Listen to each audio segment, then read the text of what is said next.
আজকের এই সাংবাদিক সম্মেলনে সম্মানিত সভাপতি তাদের ছাত্র নেতা বগুড়া উপজেলা জামায়াতের সংগ্রামে আমি অধ্যক্ষ ফখরুল ইসলাম মিলন সহ সম্মানিত নেতৃবৃন্দ আসসালামু আলাইকুম। বাংলাদেশ জামায়াত ইসলামী একটি জনবান্ধব মানবিক সংগঠন। জনগণের এই চরম দুর্ভোগগুলো আমরা ব্যক্তিগতভাবে সাংগঠনিকভাবে উপলব্ধি করেছি। মানুষের দুরবস্থা কথা আমরা আমাদের সাংগঠনিক পরিসরে বারবার আমরা আলোচনা করি।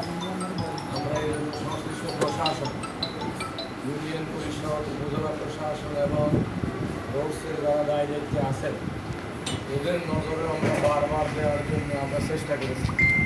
এরপরেও আমরা এর কোনো দৃশ্যমান অগ্রগতি না দেখে আজকে আমরা আপনাদের দ্বারস্থ হয়েছি।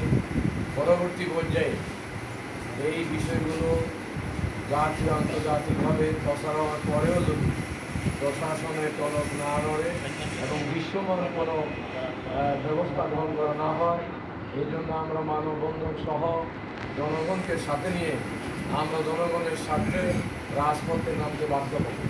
কারণ এই জলবদ্ধতার কারণে আজকে একজন অসুস্থ লোক সে অ্যাম্বুলেন্স দিয়ে জেলা শহরে যাওয়া তার পক্ষে সম্ভব হচ্ছে না। অনেকে এই পথেই মারা যাচ্ছে এবং আমাদের শিক্ষাক্ষেত্রে ছাত্র সমাজ, ছাত্ররা স্কুল কলেজ বিশ্ববিদ্যালয়ে পানির কারণে বাড়ি থেকে বের হওয়া তারা সাহস করছে। তাছাড়া এই জলবদ্ধতার কারণে বিভিন্ন রকমের হিংস্র সাপ বিচ্ছু থেকে শুরু করে বিভিন্ন রকমের সমস্যার কারণে ছাত্রছাত্রীরা স্কুলে আসছে না। স্কুলে আজকে ছাত্রছাত্রীর সংকট দেখা দিয়েছে এবং যার কারণে শিক্ষাক্ষেত্রে ব্যাহত হচ্ছে এবং যে রেজাল্টের উপরে প্রভাব পড়ছে। এই জন্য আমরা এই দাবিগুলো আমরা ডেলিগেশন গিয়ে এখানকার যে উপজেলা নির্বাহী অফিসার মহোদয় আছেন ওনার কাছেও আমরা এই দাবি জানিয়েছিলাম এবং সরজমিনে গিয়ে আমরা এগুলো পরিদর্শন করেছি। সাংবাদিক সভা আপনারাও পরিদর্শন করেছেন। এটা কোনো নিরেট রাজনৈতিক উদ্দেশ্যে আয়োজন নয়। এই আয়োজন বাস্তবে যতগুলো দফা দাবি এগুলো উপস্থাপন করা হয়েছে প্রত্যেকটি গণবান্ধব এবং মানুষের জীবন জীবিকার সাথে সম্পৃক্ত। সুতরাং জনগণের এই দাবিগুলো উপস্থাপন করার জন্যই আমরা আপনাদের দ্বারস্থ হয়েছি। আপনাদের প্রতি আমাদের আবেদন থাকবে, আপনারা এই সমাজের অংশ, এই জাতির অংশ। এই সমস্যাগুলো যদি সমাধান হয় তাহলে আপনারাও উপকৃত হবেন। সেজন্য আপনারা উপস্থাপন করবেন। এরপরেও যদি এই ধরনের ব্যবস্থা আমরা দৃশ্যমান না দেখি অবশ্যই আমাদেরকে অবস্থান কর্মসূচি, মানববন্ধন সহ স্তরে স্তরে আমরা সেই কর্মসূচির যেতে বাধ্য হব। আরেকটা প্রশ্ন, যেমন আইন শৃঙ্খলা বাহিনী বর্তমানে সম্মানিত সাংবাদিক বন্ধুগণ, আমরা প্রশাসনের কাছে মাদক, ইয়াবা, কিশোর গ্যাং থেকে শুরু করে এই সকল বিষয়ে আমরা বারবার ওনাদের সাথে যোগাযোগ করেছি। ওনারা 5 আগস্টের পরে একসময় বলেছেন যে ওনাদের জনবল সংকট, কিন্তু পরবর্তী পর্যায়ে জনবল সংকট দূর করার জন্য আমরা উপরের মহলে আমরা বারবার যোগাযোগ করেছি। বর্তমানে এখানে কোনো জনবল সংকট নেই। এখন আমরা দেখছি যে এখানে তাদের মাঝে অলসতা বিরাজ করছে। এর কি কারণ আমরা জানি না, তবে আমরা বলতে চাই যে বিগত সরকারের কেউ যদি এখানে থাকে অবশ্যই আমরা তাদেরকে চিহ্নিত করব। আর প্রশাসন হলো জনগণের বন্ধু।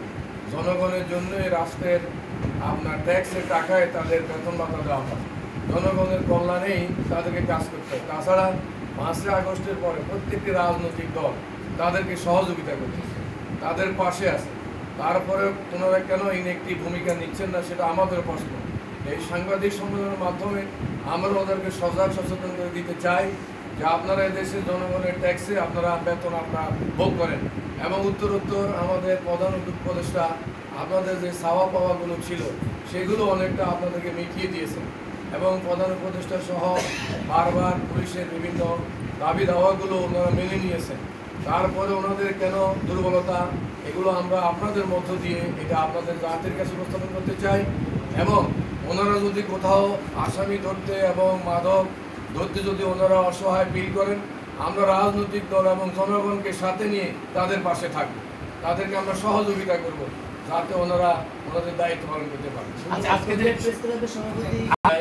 বিদ্যুতের বিষয়ে একটা রিপোর্ট বেরিয়েছে 14,000 কোটি টাকা বিদ্যুতের সাশ্রয় করা সম্ভব হয়েছে এবং এই বিদ্যুতের যে সমস্যা এই সমস্যার প্রকৃত চিত্র ওনারা অনুধাবন করতে পেরেছেন এবং এই জন্য ওনারা ব্যবস্থা নিচ্ছেন। তো সাময়িকভাবে আসলে বিদ্যুৎ উৎপাদন করে এটা রেখে দেওয়ার বিষয় না, এটা সাপ্লাইয়ের মধ্য দিয়ে তাদের সফলতা। কিন্তু আমাদের প্রশ্ন হচ্ছে যেটুকু বিদ্যুৎ দেওয়া হচ্ছে কিন্তু বিল কিন্তু করতেছে না। এই জন্য যারা বিল করেন, যারা এভাবে দুর্নীতি করেন, তাদের ব্যাপারে আমাদের শক্ত মেসেজ যে তারা যাতে সঠিক যে বিদ্যুতের জনগণ পায় সেই বিলে যাতে তারা করেন, যাতে অতিরিক্ত বিল জনগণ থেকে আদায় করা না হয়। এবং সরকার এবং বদ্ধপরিকর তারা বিদ্যুতের যে লোডশেডিং সেই লোডশেডিংকে দূর করার জন্য তারা ইতিমধ্যে ব্যবস্থা নিচ্ছেন এবং আমরা আশ্বস্ত হয়েছি যে ওনারা বিদ্যুৎ সমস্যার যে সমস্যা এগুলো ওনারা চিহ্নিত করতে পেরেছেন। আমরা আশা করতেছি অনন্ত বিলম্বে এই সমস্যার সমাধান হবে। এই জন্য জনগণকে শান্ত থাকা, উত্তেজিত না হওয়া, আসলে বিদ্যুৎ উৎপাদন করে এটা রেখে দেওয়ার বিষয় না। কিন্তু আমাদের প্রশ্ন হলো ওই জায়গায় যদি বিদ্যুৎ কম দেওয়া হয় কিন্তু বিদ্যুতের বিল কেন বেশি হবে? এই জন্য আপনাদের মাধ্যমে আমরা মেসেজ দিতে চাই যারা এই অনিয়ম দুর্নীতিগুলো করছে তাদের ব্যাপারে কিন্তু আমরা পদক্ষেপ নেব এবং জনগণকে সাথে নিয়ে আমরা এর প্রতিবাদ করব এবং অচিরেই আমরা আশা করতেছি আমাদের অন্তর্বর্তী সরকার, গণবান্ধব সরকার, ওনারা বিদ্যুতের এই সমস্যার সমাধান করবেন। কারণ এই বিদ্যুতের সাথে উন্নয়ন জড়িত, শিক্ষা জড়িত, চিকিৎসা জড়িত। যেহেতু ওনারা গণবান্ধব সরকার, অনতি বিলম্বে ওনারা এই ব্যবস্থা নেবেন এবং ব্যবস্থা নেওয়ার জন্য আপনাদের মাধ্যমে আবারও আমরা দাবি জানাচ্ছি। ধন্যবাদ।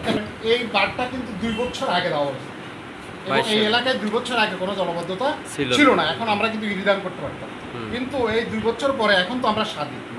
এখন মূল ঘটনাটা কি আপনি ক্লিয়ার করবেন? এখানে দুটো কথা আছে যে প্রশাসন অর্থের বিনিময়ে কুটিপতি যারা পেশির সরকারের 1000 কোটি টাকার সম্পদ রক্ষা করতে গিয়ে এই বারটা কাটতে দিচ্ছিল, বিভিন্নভাবে কথা এসছে। আপনাদের এ ব্যাপারে পানি উন্নয়ন একই কথা বলতেছে, আমরা বারবার দাবি জানাচ্ছি। এই ব্যাপারে জামাত ইসলামী বাংলাদেশ সুস্পষ্ট বক্তব্য থাকে এবং তাদের কথা এবং কাজের একটা মিল থাকে। এই ব্যাপারটা আপনারা কীভাবে দেখছেন? 1 নম্বর। 2 নম্বরে একটা প্রশ্ন হচ্ছে কবিরহাট পৌরসভায় বর্জ্য পদার্থ দূর করার কোনো ব্যবস্থা নেই। আমরা বারবার প্রশাসনকে বলার পর প্রশাসন বলতেছে যে অর্থ নেই।